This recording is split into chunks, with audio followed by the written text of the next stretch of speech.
ஹே guys, அதான் விஷயம். Okay, welcome back to another video. அதாவது இன்னைக்கு நம்ம வீடியோவில் எதை பற்றி பார்க்க போகிறோன்னா, ஒரு 5 கொஷின் வந்து நான் பொலிட்டீஷியன்ஸ்க்காக கேட்க போகிறேன். அதாவது அரசியல்வாதிகள் இருப்பாங்கள்ல, அவங்களுக்கு வந்து ஒரு 5 கேள்விகள் வந்து நான் கேட்க போகிறேன். என்னோட மனசுலேருந்து ஒரு 5 கேள்விகள் கேட்க போகிறேன். அது மட்டும் இல்லாமல் கடைசியாக மக்களுக்கு, அதாவது பீப்புள், ஓட்டர்ஸ், இந்த மாதிரி யார் வேணாலும் சொல்லலாம், அவங்களுக்கு ஒரு கேள்வியை நான் கேட்க போகிறேன். ஸோ என்னடா கேள்வி கேட்க போகிறேன், எதுக்கு இந்த வீடியோ அந்த மாதிரி நீங்கள் கேட்டிங்கன்னா, இந்த வீடியோ பார்க்கும்போது உங்களுக்கே தெரியும் அப்படின்னு நினைக்கிறேன். ஸோ வாங்கி கேட்கலாம்.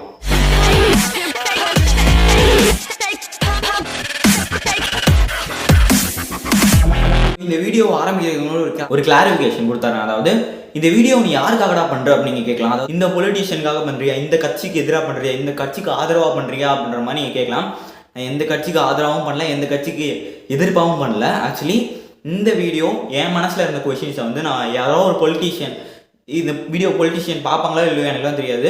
ஆனால் நான் என் மனசில் இந்த கொஸ்டின்ஸை நான் கேட்க போகிறேன். பொலிட்டீஷியன், நான் வந்து ஒரு பொலிட்டீஷியன் இப்போ நான் பார்க்குறேன், அவங்ககிட்ட நான் கேட்க வேண்டிய ஒரு 5 கொஸ்டின்ஸ். அதாவது இந்த பொலிட்டீஷியன் வந்து ஒரு ஆட்சியில் இருக்க பொலிட்டீஷியனாக இருக்கலாம், அதிகாரத்தில் இருக்க பொலிட்டீஷியனாக இருக்கலாம், இல்லை ஒரு ஆப்போசிஷன் லீடராக இருக்கலாம், அதாவது ஒரு எதிர்கட்சியில் இருக்க பொலிட்டீஷியனாக இருக்கலாம், இல்லை ஏதோ ஒரு கட்சி நடத்துகிற ஒரு பொலிட்டீஷியனாக இருக்கலாம், அந்த கட்சியில் உறுப்பினராக இருக்க பொலிட்டீஷியனாக இருக்கலாம், யாரை வேணாலும் இருந்துக்கலாம். என்னோட ஒப்பீனியன், எனக்கு மனசில் சில கொஸ்டின்ஸை வந்து ஒரு பொலிட்டீஷியன், அந்த பொலிட்டீஷியன் வந்து சோசியல் ஆக்டிவிட்டீஸ்லையோ இல்லை நான் பொலிட்டீஷியன் அப்படின்ற மாதிரி காட்டிக்கிட்டோ இந்த சொசைட்டியில் இருக்க ஒரு பொலிட்டீஷியனை பார்த்தா நான் என்ன கொஸ்டின்ஸ் நான் கேட்பேன் அப்படின்ற மாதிரி ஒரு 5 கொஸ்டின் கேட்க போகிறேன். அதெல்லாம் தாண்டி ஒரே ஒரு கேள்வி பீப்புள், மக்களுக்கு நான் கேட்குறேன்.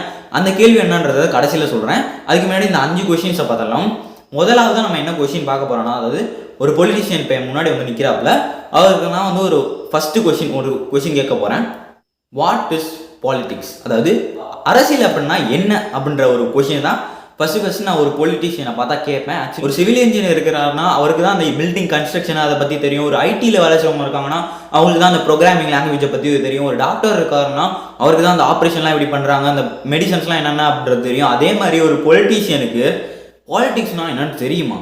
ஒரு பொலிட்டீஷியனை பார்த்து பாலிடிக்ஸ்னால் என்னன்னு கேட்டால் அவரோட பதில் என்னவா இருக்கும் அப்படின்றது வந்து ரொம்பவே ஒரு இன்ட்ரெஸ்டிங்கான விஷயமா எனக்கு இருக்கும். ஸோ அந்த ஃபஸ்ட்டு கேள்விக்கான பதில் என்ன அப்படின்றது வந்து எப்போ எனக்கு ஆன்சர் கிடைக்க போகுதுன்னு தெரில. பட் அந்த ஆன்சர் கிடச்சிச்சுன்னா கண்டிப்பாக அதை பற்றி நான் ஒரு வீடியோ மேக் பண்ணுறேன். ஸோ என்னோட first question, what is politics? ஒரு பொலிட்டிஷியனை பார்த்தா கேட்குறது. ரெண்டாவது நான் கேட்க போகிற கொஷின் என்னன்னு பார்த்தீங்கன்னா, why are you doing this? அதாவது எதுக்காக இந்த ஒரு பாலிடிக்ஸ் அப்படின்ற ஒரு விஷயம், அரசியலுக்குள்ளே நீங்கள் வந்தீங்க, யாருக்காக வந்தீங்க? உடனே கேட்டால் மக்களுக்காக வந்தேன் அப்படின்ற மாதிரிலாம் சொல்லக்கூடாது. உண்மையாக உங்கள் மனசு, அதாவது இந்த பொலிட்டீஷியன்ஸ் வந்து ஆன்சர் பண்ணாங்களா எனக்குலாம் தெரியல. மேபி ஏதோ ஒரு பொலிட்டீஷியன் இந்த வீடியோ பார்த்தா அவங்க மனசுக்குள்ளே என்ன நினச்சிக்குவாங்க, மனசுக்குள்ளேயாவது உங்களுக்கு விஷயத்தை கேட்டுக்குவாங்க. அதாவது எதுக்காக பாலிடிக்ஸ்குள்ளே வந்தீங்க, யாருக்காக இந்த விஷயத்தெல்லாம் பண்ணுறீங்க, எதுக்காக பண்ணுறீங்க, யாருக்காக பண்ணுறீங்க அப்படின்ற ஒரு கேள்வி. இதான் ரெண்டாவது கேள்வி. நான் என்னோட ஒரு ஓப்பனான ஒரு ஸ்டேட்மெண்ட் கொடுக்குறேன். அதாவது எனக்கு தெரிஞ்ச வரைக்கும், நான் சின்ன வயசு வரையும் என்ன நினச்சிட்டு இருந்தேன்னா, பாலிடிக்ஸ் அதாவது அரசியல் அப்படின்ற ஒரு விஷயம் வந்து சமூக சேவை, சோசியல், அதாவது மக்களுக்காக ஒரு சேவை, நம்ம மக்களுக்காக தண்ணியை அர்ப்பணிச்சுக்கிட்டு அவங்க எல்லாமே செய்வாங்க அப்படின்ற மாதிரி நான் சின்ன வயசு வரையும் நினச்சிட்டு இருந்தேன். பட் ஒரு ஏஜுக்கு அப்புறம் தான் புரிஞ்சிச்சு, பாலிடிக்ஸ் இஸ் அ பிஸ்னஸ் அப்படின்ற மாதிரி. அதாவது அரசியல்வாதியாக இருந்தால் என்ன வேணாலும் பண்ணலாம், மக்களுக்கு செய்கிறதெல்லாம் தாண்டி அவங்க வந்து சம்பாதிச்சுக்கிறதுக்கும் நிறைய பார்ப்பாங்க அப்படின்ற மாதிரி நான் வந்து எனக்கு புரிஞ்சுக்கிட்டேன். அது நீங்கள் கேட்கலாம், அதுதான் உண்மையா அப்படின்றதுலாம் எனக்கு தெரியாது. பட் என்ன பொறுத்த வரைக்கும் இப்போ இருக்க பாலிடிக்ஸோட புரிதல் என்னன்னா, பாலிடிக்ஸ் இஸ் அ பிஸ்னஸ். இப்போ என்னை பொறுத்த வரைக்கும் ஒரு பிஸ்னஸ் எல்லாம் தாண்டி ஒரு அரசியல்னா என்னன்னா ஒரு ஆட்சி, அதாவது அந்த ஒரு லீடர் ஆகணும் அப்படின்ற மாதிரி ஒரு ஆசை. அந்த லீடர் ஆனதுக்கப்புறம் நிறைய சம்பாதிக்கணும், மக்கள் ஓட்டு போட்டு எவ்வளோதான் எலெக்ட் பண்ணாலும் அவங்க வந்து கொஞ்சம் கவனிச்சுக்கிட்டு மீதியெல்லாம் நம்மளுக்கு தான் சேர்த்துக்கணும் அப்படின்ற மாதிரி தான் நிறைய பேரோட மைண்ட் செட் இப்போ இருக்குன்னு அப்படின்ற மாதிரி தான் நான் நினைக்கிறேன். அது உண்மையானன்றதை வந்து நீங்களே சொல்லுங்கள் கமெண்ட் பாக்ஸில். சரி, என்னோட மூணாவது கொஸ்டின் வந்து இப்போ வந்து ஆட்சியில் இருக்காங்களே அவங்களுக்கான கேள்வி என்னன்னு பார்த்தீங்கன்னா, நீங்கள் வந்து ஒரு ஆட்சிக்கு வரதுக்கு முன்னாடியே, ஒரு லீடர் ஆகிறதுக்கு முன்னாடியே ஒரு வாக்குறுதிகள்லாம் கொடுத்துருப்பீங்களே, நாங்கள் வந்து ஆட்சிக்கு வந்தால் இந்த மாதிரி விஷயங்கள் செய்வோம், அந்த மாதிரி விஷயங்கள் செய்கிறோம், அப்படி செய்வோம், இப்படி செய்வோம், பீப்புளை அப்படி பார்த்துக்குவோம், இப்படி பார்த்துக்குவோம் அப்படின்ற மாதிரி நீங்கள் பல வாக்குறுதிகள் கொடுத்துருப்பீங்களே. அது மட்டும் இல்லாமல் அடிப்படையாக இந்த மாதிரி தேவைகள்லாம் மக்களுக்கு தேவைப்படும்ல, இது எல்லாமே நீங்கள் செஞ்சு முடிச்சிட்டிங்களா?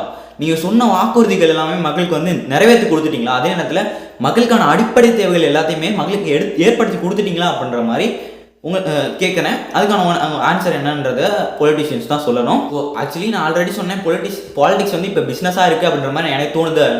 ஆக்சுவலி உண்மையான பாலிடிக்ஸ்னால் என்னென்னா, மக்களுக்காக தன்னையை அர்ப்பணிச்சுக்கிட்டு மக்களுக்கான விஷயங்களை செஞ்சுட்டு அதே அவங்களுக்கு திருப்தி அடைஞ்சிக்குவாங்க. அதாவது மக்களை வந்து கரெக்டாக வச்சுக்கிட்டு, மக்களுக்கான லீடர்னா என்ன, இத்தனை பேரை நான் கண்ட்ரோல் பண்ண போகிறேன், இத்தனை பேரை நான் பார்த்துக்க போகிறேன், இத்தனை பேருக்கான விஷயங்களை நான் தரப்போகிறேன், இத்தனை பேர் கரெக்டாக சந்தோஷமாக வச்சுக்கணும் அப்படின்றது தான் என்னோட பொறுப்பு. ஸோ அதுதான் மக்களால் தேர்ந்தெடுக்கப்பட்ட மக்களோட லீடர், மக்களால் ஆட்சிக்கு வந்த ஒருத்தன் செய்யக்கூடிய விஷயங்கள்லாம் அதுதான். ஸோ அது செய்கிறதுக்கு முன்னாடி நான் ஆசை காட்டி இவ்வளோ விஷயங்கள் நான் பண்ண போகிறேன், மக்களுக்கு இப்படி வச்சுக்குவேன் அப்படின்ற மாதிரி சொல்கிறதெல்லாம் பெருசு இல்லை. அதை சொல்கிறத செஞ்சு காட்டினான்னா அவன் தான் உண்மையான லீடர், அவன் தான் உண்மையான ஆட்சிக்கு வந்து ஒரு உண்மையான தலைவன், அவன் தான். அவ்வளோதான் என்னோட கருத்து. சரி, ஓகே. என்னோட 4வது கொஷின் யாருக்குன்னு பார்த்தீங்கன்னா, இதுவரை ஆட்சிக்கு வராமல் இருப்பாங்கல்ல அவங்களோட கொஷின். இப்போ வந்து நீங்கள் ஆட்சிக்கு வரீங்க, ஒருவேளை இப்போ நான் சொல்கிறேன், யாரோ அது குறிப்பிட்டு யாரையும் நான் சொல்லலை, மேபி ஒரு ஜென்ரலாக வச்சுக்கோங்களேன். இப்போ ஒரு கட்சி இருக்குது, ஒரு ஆட்சியில் இருக்க ஒரு கட்சி இருக்குது, இன்னொரு கட்சி எதிர்கட்சியாக இருக்குது, அவங்க வந்து ஆட்சிக்கு இதுவரையும் வரல. ஆட்சிக்கு வந்தாங்கன்னா நீங்கள் என்ன செய்வீங்க? What will you do? அதே நேரத்தில் நீங்கள் ஆட்சிக்கு வந்ததுக்கப்புறம் மக்களோட தேவையை 100% உங்களால் 100% கூட வேணாம், ஒரு 80-90% மக்களோட எதிர்பார்ப்பை சாட்டிஸ்ஃபை பண்ண முடியுமா அப்படின்றது தான் என்னோட 4வது கேள்வி. அரசியல்வாதியாக நீங்கள் இருக்கீங்க, ஒரு எதிர்கட்சியாவோ இல்லை ஒரு நார்மலான ஒரு கட்சியாவோ இருக்கீங்க, உங்களுக்கு ஆட்சிக்கு வரணும் அப்படின்ற மாதிரி ஒரு ஆசை இருக்குது.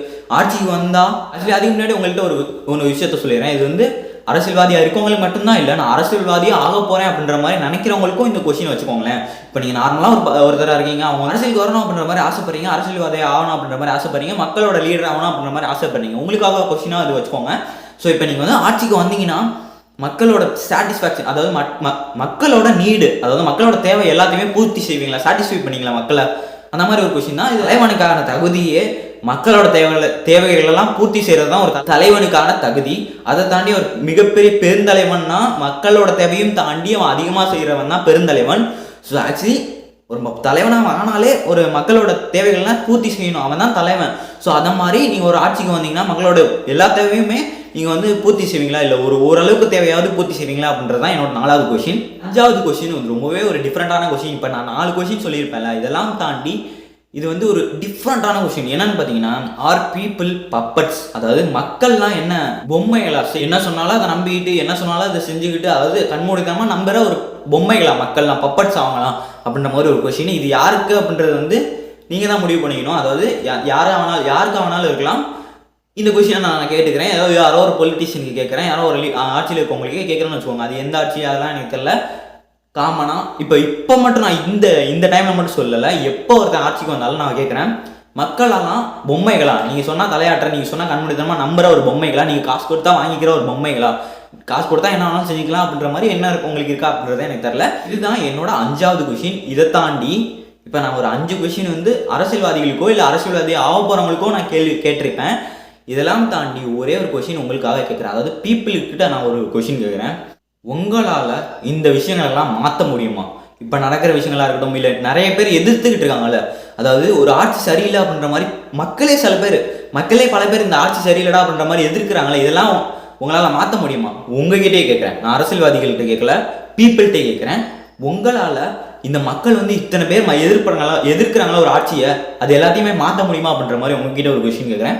அதுக்கெல்லாம் ஒரு வாய்ப்பு இருக்குது உங்ககிட்ட, அதுக்கெல்லாம் தான் அந்த ஓட்டு அப்படின்ற ஒரு விஷயம் இருக்குது. ஸோ அந்த ஓட்டை கரெக்டாக போட்டாலே இதெல்லாம் மாற்றுறதுக்கான வாய்ப்புகள் அமையும்.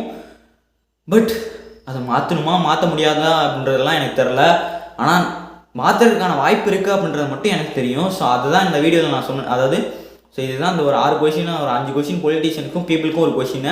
சரி, இந்த வீடியோவை நான் மேக் பண்ணுறதுக்கான ஒரு நோக்கம் என்னென்னா, பல பேர் பல குறைகள் வந்து வச்சுக்கிட்டு இருக்காங்க, பொலிட்டிஷியன்ஸ் மேலேயா இருக்கட்டும், இல்லை ஆட்சியில் இருக்கவங்களுக்கு மேலேயா இருக்கட்டும். இதெல்லாம் முடியுமா முடியாதா அப்படின்றதுக்கு வந்து எனக்கே ஒரு டவுட்டாக இருக்குது. ஏன்னா இது வந்து ஒரு லூப்பு மாதிரி போய்கிட்டே இருக்குது. இப்படி இப்போ ஒரு அரசியல்வாதி வந்தானா வரையும் ஒரு அரசியல்வாதி, இப்போ வர எல்லா அரசியல்வாதியுமே மக்களோட தேவையை ஒரு 80-90% கூட தீர்க்க மாட்டுறாங்க. ஒழுங்காக மக்களோட தேவைகளை வந்து கரெக்டாக செய்யணும் தான் ஒரு தலைமை, அதுவே அங்கே நடக்க மாட்டேங்குது. என்னோட ஒப்பீனியன் சொல்கிறேன், நான் பார்க்குற வரையும் சொல்கிறேன். ஸோ அதனால் நான் என்ன சொல்கிறேன்னா, இதெல்லாம் மாற்றுறதுக்கான வாய்ப்பு எல்லாமே மக்கள்கிட்ட தான் இருக்குது, பீப்புள் கிட்ட தான் இருக்குது. நினச்சா மாற்றலாம், ஆனால் நினைக்க மாட்டாங்களே. ஏன்னா தேவைகள், அவங்களோட தேவைகளை வந்து தப்பாக யூஸ் பண்ணிக்கிறாங்க அரசியல்வாதிகள். காசு கொடுத்து அவங்கள வாங்கிடுறாங்க, அதே நேரத்தில் அந்த நேரத்தில் அவங்களை நம்ப வச்சுறாங்க. அவ்வளோதான் நம்மளால் சொல்ல முடியும். இதை தாண்டி மக்கள் மாற முடியாதான்றது அவங்க கையில் தான் இருக்குது. அவங்க மாறுவாங்களா என்னன்றதும் நம்ம கையில் இல்லை, அவங்க கையில் தான் இருக்குது. அதே நேரத்தில் அது எப்போ தெரியும் அப்படின்றது வந்து எனக்கும் தெரியல, அது எப்போ மாறும் அப்படின்றது எனக்கு தெரியல. பட் என்னை பொறுத்த வரைக்கும் எனக்கு வந்து இந்த பாலிடிக்ஸை பற்றிலாம் அந்தளவுக்கு தெரியாது. இல்லை, பாலிடிக்ஸ்னால் இப்படி தான், பாலிடிக்ஸ்னாலே நிறைய சம்பாரிச்சுட்டு பீப்புளோட தேவையை வந்து கொஞ்சம் செஞ்சுக்கிட்டு மீதியெல்லாம் அவங்களே சம்பாரிச்சுவாங்களா அப்படின்றதான் எனக்கு தெரியல. என்னோட புரிதல் வந்து பாலிடிக்ஸ்னால் மக்களுக்கு வந்து சேவை செய்யணும், அவ்வளோதான் எனக்கு பொறுத்த வரைக்கும்.